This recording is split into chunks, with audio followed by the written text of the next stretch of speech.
In the eyes of Duke haters, he is the new Christian Laettner, just shorter and with more range. J.J. Redick, the guy that opposing fans love to hate. The last time he was in this arena, Redick was serenaded by a profane chants that were clearly audible on TV. But it's not just at Maryland. Virtually every time Duke goes on the road, J.J. Redick hears the same kind of taunts and barks. Bob Holtzman now on what it's like to be the latest Dookie cast as a devil. For J.J. Redick, this is home. There is peace. There is quiet. But when Duke is on the road, abuse is always waiting.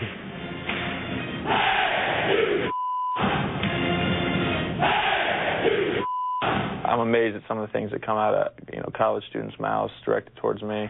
There was a group of students at NC State that were verbally antagonizing my brother and saying that he was gay. And at Florida State this year, they had some signs that said, "F you, JJ."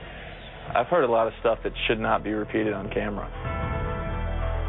During road games, Redick is targeted, taunted, and despised. One fan sign had him only slightly less hated than Osama bin Laden. Sometimes the insults are written, sometimes spoken, but they're always personal. I remember there were some fans last year at an opposing school that had made T-shirts with my name on the front, or my picture on the front, and the words, "I want to name my kid J.J. Redick," and on the back it said, "and beat him every day." And then when we played Wake Forest, during the national anthem, someone yelled out, "F you, JJ," which I think is completely inappropriate to do during the national anthem.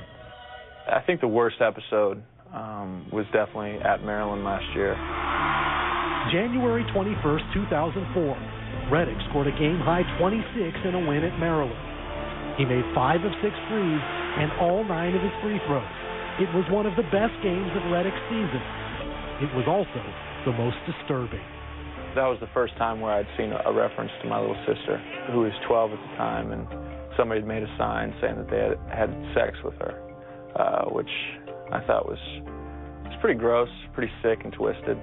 Redick will keep it in his hand, trying to draw the foul, and does. If you were watching the game, you heard the entire student section chanting "F you, JJ" at the end of the game when I was on the free throw line.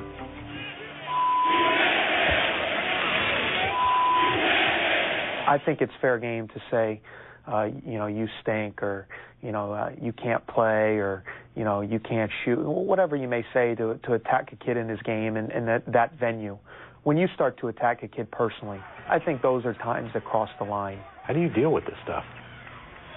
Well, I internalize things. I get angry. I get angry, just as much as the next person. But I try to take that anger and use it on the court.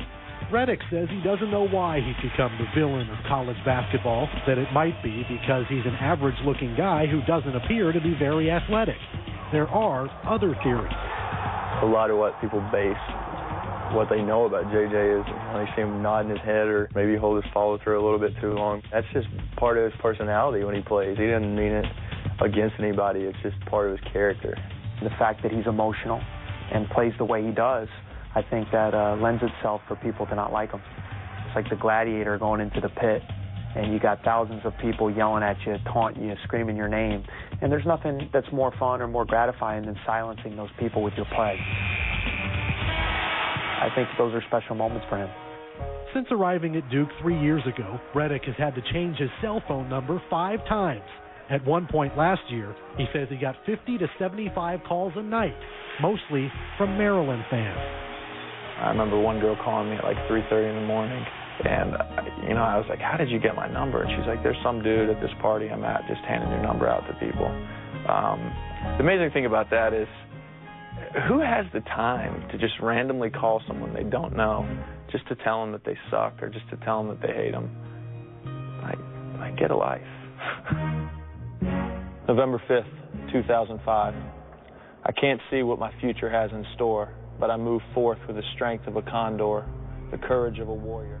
Redick has been writing poetry since junior high school. He says it's his escape. A sharp thorn once cut my soul. The blood flowed, but no bandage would cover the wound. There is probably some references in my poetry to the hate, I guess, that I get, and just what it's like to have that feeling that people hate you. I asked the Lord, what am I to do? He said, son, I made the sky blue. The rain falls because of me. Leaves change colors on a fall tree. I was the inspiration to Martin Luther King. I'm the reason Ray Charles could sing. I've given strength to others through and through. And my son, I'll do the same to you. The poetry provides Redick momentary peace and quiet, allowing him to clear his mind of all of those voices before he hits the road once again.